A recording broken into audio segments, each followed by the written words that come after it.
So ஃபீனால வந்து கியூமின்லேருந்து எப்படி prepare பண்ணலாம்னு பார்க்கலாம். ஸோ இதான் வந்து கியூமினோட ஸ்ட்ரக்சரல் ஃபார்முலா. ஸோ இது வந்து ஆக்சிஜன், அதாவது ஏர் O2ல ரியாக்ட் பண்ணணும். இந்த கேட்டலிஸ்ட் 5% ஆஃப் அக்யூலஸ் Na2CO3 யூஸ் பண்ணணும். ஓகேவா? Sodium carbonate. ஸோ இதை யூஸ் பண்ணும்போது என்ன ஆகும்னா, 2 ஆக்சிஜனை இங்கே வந்து பாண்ட் ஆகும். ஸோ இந்த இடத்துல வந்து கியூமின் ஹைட்ரோ பெராக்சைடை ஃபார்ம் பண்ணும். கியூமின் ஹைட்ரோ பெராக்சைடுனா இதான் அதோட ஸ்ட்ரக்சரல் ஃபார்முலா. ஸோ இந்த ஆக்சிஜன் இங்கே வந்து பாண்ட் ஆயிருக்கு. ஸோ இது வந்து கியூமின் ஹைட்ரோ பெராக்சைடு. அண்ட் இதை வந்து அகெயின் சல்ஃபியூரிக் ஆசிட்ல ரியாக்ட் பண்ண வைக்கும்போது இந்த இடத்துல என்ன ஆகும்னா, இந்த மொத்த பார்ட்டுமே லீவ் ஆகிடும். அதாவது இது அசிட்டோனா பை ப்ராடக்ட்டை கொடுக்கும். ஸோ வந்து CH3 C double bond O and CH3 அசிட்டோனா பை ப்ராடக்ட் கொடுக்கும்.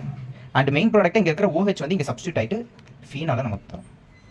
ஸோ இங்கே வந்து ஃபைனல் ப்ராடக்டாக ஃபீனால் அண்ட் அசிட்டோன் 2 கிடைக்கும். ஓகேவா? தேங்க்யூ ஃபார் வாட்சிங்.